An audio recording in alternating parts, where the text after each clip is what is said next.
शुरुआत से ही ये दावा किया जा रहा है कि कोरोना वायरस चीन का जैविक हथियार है। हालांकि चीन इससे साफ तौर पर इनकार करता रहा है, लेकिन अब फ्रांस के नोबेल पुरस्कार विजेता लूक मोंटेनर ने कोरोना को लेकर बड़ा दावा किया है। फ्रांस के नोबेल पुरस्कार विजेता लूक मोंटेनर का दावा है कि कोरोना वायरस कुदरती तौर पर तैयार नहीं हो सकता है। इसे चीन की लैब में बनाया गया। फ्रांस के साइंटिस्ट के मुताबिक कोरोना वायरस वुहान की लैब में ही तैयार किया गया है। लैब में एड्स की रोकथाम के लिए दवा बनाते वक्त कोरोना वायरस तैयार हुआ है। कोरोना के जीनोम में मौजूद HIV और मलेरिया के कीटाणुओं के तत्वों की मौजूदगी इसका पुख्ता सबूत है।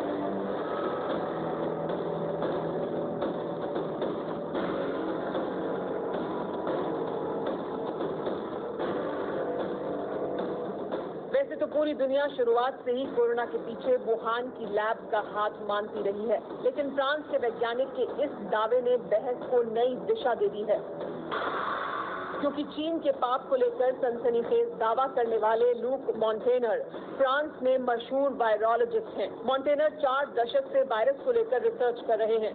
2008 में एड्स की दवा के लिए मोंटेनर को नोबेल पुरस्कार मिला था।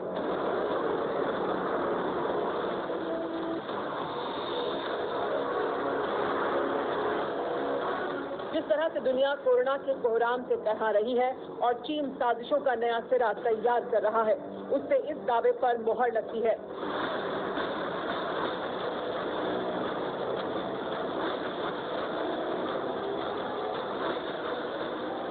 इन 2 तस्वीरों को देखिए। चीन की करतूत का सारांश समझ में आ जाएगा। धरती के एक छोर से दूसरे कोने तक वायरस का कहर है। 30 लाख से ज्यादा लोगों की मौत हो चुकी है। शहर शहर मातम है।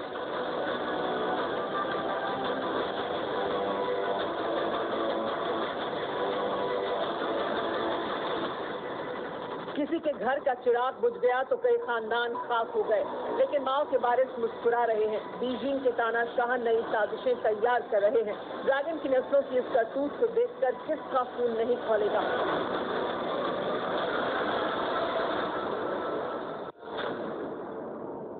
दुनिया को सदी की सबसे बड़ी त्रासदी देने वाले चीन ने भले ही अपनी करामातों को मक्कारी के लबादे में ढांकने की लाख कोशिश की हो, लेकिन वक्त के साथ बीजिंग का हर पाप सरेआम हो रहा है। हर बीतते दिन के साथ वायरस का कहर जैसे जैसे बढ़ रहा है, चीन की साजिशों की सड़ान भी सामने आने लगी है। इसी को लेकर एक और बेहद सनसनीखेज जानकारी सामने आई है, जिसके दावों के मुताबिक चीन 9 साल पहले से कोरोना वायरस तैयार करने में जुटा था। इस खुफिया प्रोजेक्ट में चीन की फौज ने भी वुहान लैब की मदद की। खतरनाक वायरस की खोज में PLA के वैज्ञानिक भी शामिल थे।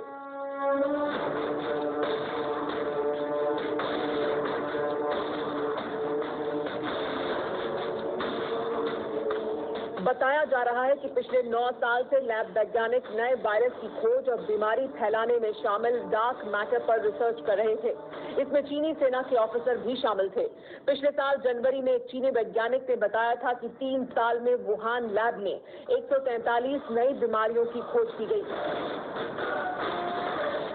सुपर पावर बनने की सनक में चीन किसी भी हद तक जा सकता है, फिर चाहे वो अत्याधुनिक हथियारों को हासिल करना हो, गुरिल्ला वॉर हो, केमिकल या जैविक हथियार हो। इसी वजह से ये कहा जाता है कि वो कोरोना वायरस जिसके बारे में दुनिया के हजारों लोगों की मौत होने के बाद दुनिया को पता चला, उसके बारे में 6 साल पहले ही कई लोग कई तरह के दावे कर चुके थे। चीन के वायरस वाले पाप को सामने लाने वालों में इजरायली एक्सपर्ट डेनी शोहम भी थे। डेनी शोहम इजराइल के मिलिट्री इंटेलिजेंस ऑफिसर रहे हैं। उन्हें केमिकल और बायोलॉजिकल वॉरफेयर का एक्सपर्ट माना जाता है। 2015 में सोहम ने भारत के प्रतिष्ठित defence think tank Manohar Parrikar institute of defence studies and analysis के जर्नल में एक आर्टिकल लिखा था, जिसमें उन्होंने इस बात की आशंका जताई थी कि चीन केमिकल और बायोलॉजिकल जंग की तैयारी में कोई कसर नहीं छोड़ेगा। सोहम ने लिखा था कि चीनी फौज के तहत आने वाले 30 ऐसे संस्थान हैं जहां पिछले कई साल से जैविक हथियार तैयार किए जा रहे हैं। चीन ने कोरोना वायरस को पूरी तैयारी